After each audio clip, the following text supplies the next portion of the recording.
out. If you guys could please fill these in, and then please put them in your study notebook. I want you to keep these for reference. You will see these again.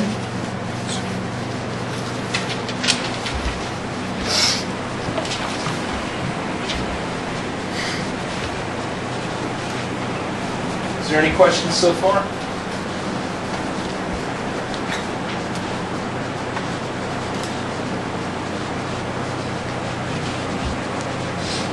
All right, we talked about, Jeremy mentioned that conditions are right. This is something I want us to keep in mind. We talked about the Great Depression. How many of you remember what percentage of the country was out of work in America during the Great Depression? Does anyone remember?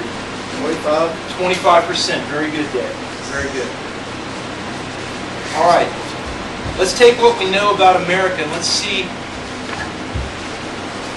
if we can apply this to the rest of the world. Which of these images is of the USA?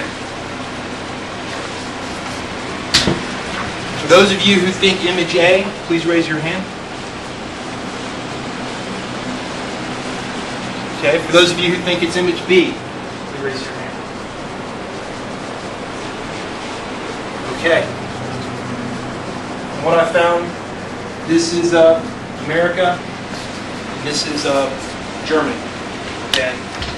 The main thing here to remember is the Depression affected more than Americans. This was a worldwide depression. This is very, very important to remember. Okay.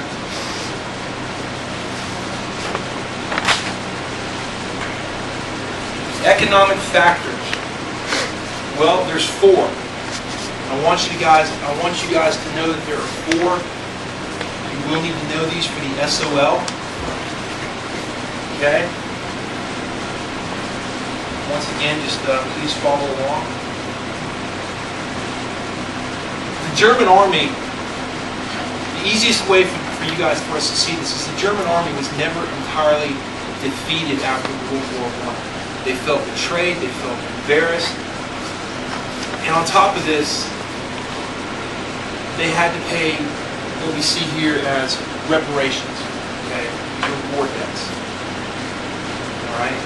So on top of a bad economy, just imagine the USA entering World War I, and instead of us helping win, we lost. And on top of the Great Depression, we're paying war debts to another country. All right? Does anyone know what effect this might have?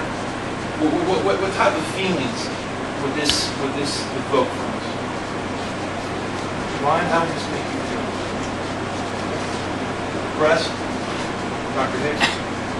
Why else? Why do we have to pay? Jeremy? Continued animosity towards the Allies.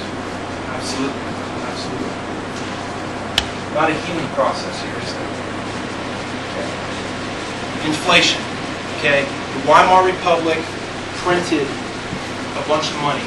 Okay. It sounds like a good idea, but we get too much money into the system, it produces inflation. I apologize to you guys. I was looking for the photo of a woman with a wheelbarrow full of money. She's using this money to go buy bread for her family. Okay, and the prices were so high. And I wish I could. I'm going to do my best to get that image in here so you guys can see that. Unemployment. Unemployment. Okay? This is insult to injury. Not only can we not afford things, we're not even getting paid. And remember, guys, I can't stress this enough. This is a worldwide depression. We're going to see this again and again. This is not unique to the United States. This is not unique to Germany. This is not unique to Great Britain. Strong leaders are going to pop up everywhere. Okay? Is there any questions so far?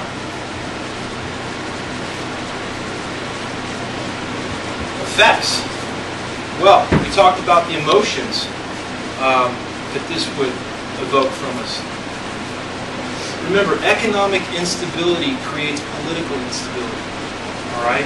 These two are so closely related. One affects the other greatly. Okay? In times of crisis, as we've seen so far, we're going to continue to see, it's difficult. Compromises, it can be very difficult. People usually want to go one extreme or the other. All right? There's nothing evil about this, I believe. I think this has a lot to do with human behavior. Okay? And I apologize if we have to move a little bit faster with this, guys, today. Is there any questions so far? All right. Fascism. This is another one of your definitions. It's a political philosophy. All right? Power is given to a dictator. Basically, what you guys thought was a dictator, one individual. Okay? Individual freedoms are denied.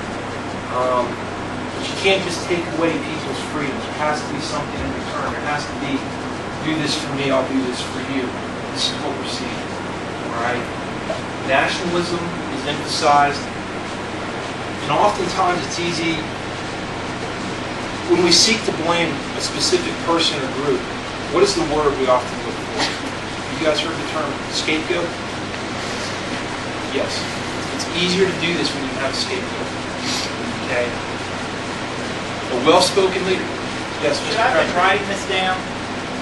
Yes, as I mentioned earlier, you guys can follow along. I should be writing. Yes, sir. Yes. A well-spoken leader, and this is something else we're going to see that a lot of dictators have in common, is they are well-spoken. They're typically well-liked, at least within their own country. Okay? And as Jeremy said, the term animosity, they can take this animosity and harness it, they can redirect it onto another group. It's usually a group that stands out from the norm, whether religiously, racially. Well, guys, is there any more questions so far? Is everybody?